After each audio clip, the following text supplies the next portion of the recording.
Welcome to the Paul Chandler Show, everyone. I'm your host, Paul Chandler. In tonight's episode, we're going to be using the Pedzilla again, and we're going to see how an upper GI endoscopy, also known as esophagoscopy, and in my favorite word, esophagogastroduodenoscopy, how they're surgically performed. So stay tuned and we'll be right back using the Pedzilla and seeing how an esophagoscopy and an esophagogastroduodenoscopy is performed.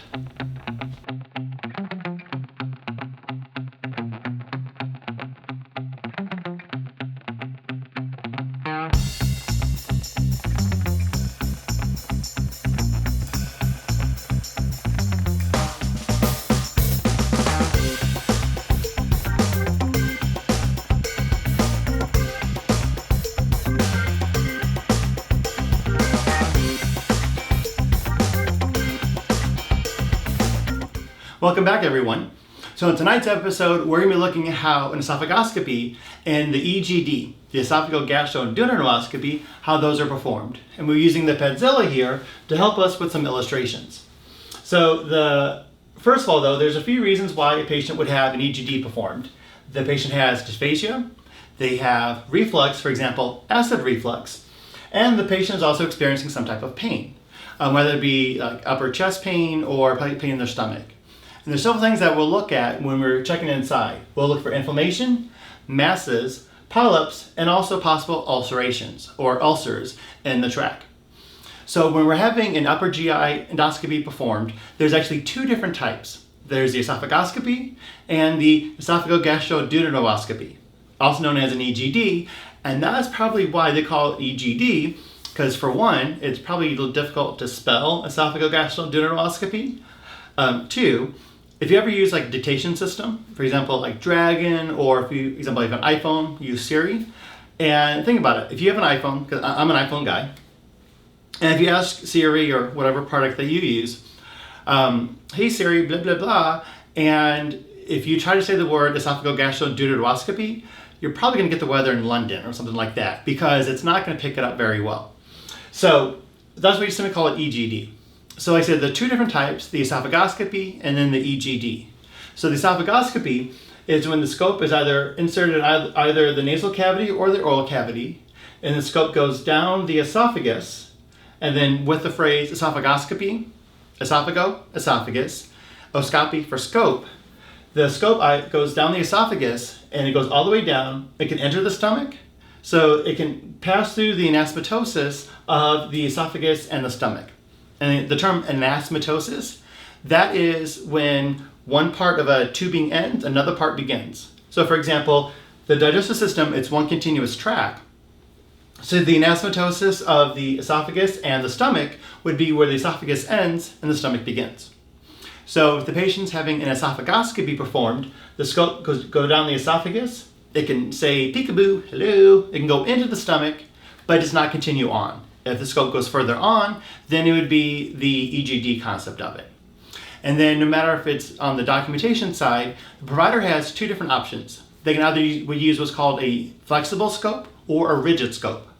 A flexible scope, think of it as like a garden hose or an Ethernet cable, and that is usually driven by the provider has some like a little joystick that kind of drive around with their thumb, and it's like kind of snakes all the way down. So it's nice and easy and bendable.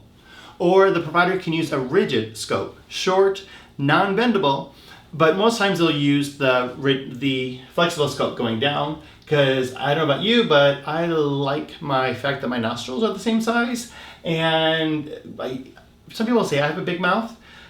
I think they hopefully mean it figuratively, not also literally, because a rigid scope can only go down so far. So the esophagoscopies, the scope's going down the esophagus and that's it. But then we also have the EGDs, the esophagogastroduodenoscopy. And yes, that is one of my favorite words in the CPT book, because that's one word that once you learn how to say it, you kind of want to put in every sentence that you can.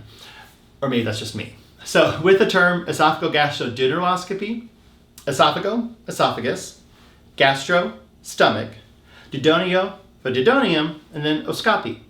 So esophagus, stomach, duodenum, oscopy.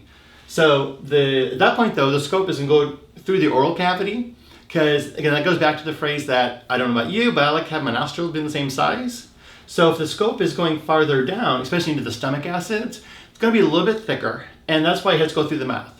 So in the EGDs, the scope goes in the oral cavity, goes down the esophagus for esophago, hangs a little bit into the right and goes through the stomach, kind of swims through any stomach acids in there, and then ends through the stomach, and then goes into the duodenum, which is right after the stomach. Now, with the scopes as well, no matter if it's the esophagoscopy or the EGDs, and think of it as more times than not, when the scope is going down the esophagus especially, that sometimes the scope can have rigid bumpiness against the side of the walling of the esophagus. So let's say, for example, my left hand here is the esophagus wall, and my right hand is the scope. As it's going up and down, it can cause friction, possibly, and that can cause, with the friction, the esophagus to start bleeding a little bit. So whenever the provider stops the surgery being performed, the procedure, to control the bleeding in there, that is always built into the esophagoscopy and the EGD code itself. So we will not be using the separate code for the control of bleeding. So remember the esophagoscopies and the EGDs, whenever the scope has the friction against the esophagus wall, that time in the work where the doctor is controlling the bleeding, that's built to every code. So when we're looking at the documentation, remembering the breakdown for, as I say the phrase, big fancy medical words, where the esophagus in front and the endoscopy in the back. So the esophagoscopy, the scope can either enter the nose or the mouth and then go down the esophagus. It can say peekaboo into the stomach, just does not pass through the stomach. Or we have the EGDs. And I promise this will be the last time I say it. Esophagogastroduodenoscopy, the scope will always go in through the oral cavity, down the esophagus. It'll say, hello, hi stomach, nice to see ya. Hang a right, and then go into the duodenum as well. So that's the difference on how the surgeries are performed separately between the esophagoscopies and the EGDs.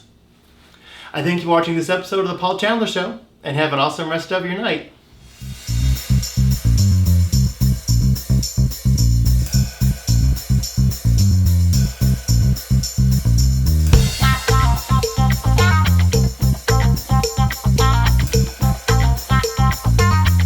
If you like this video and want to see more, make sure that you subscribe to our YouTube channel.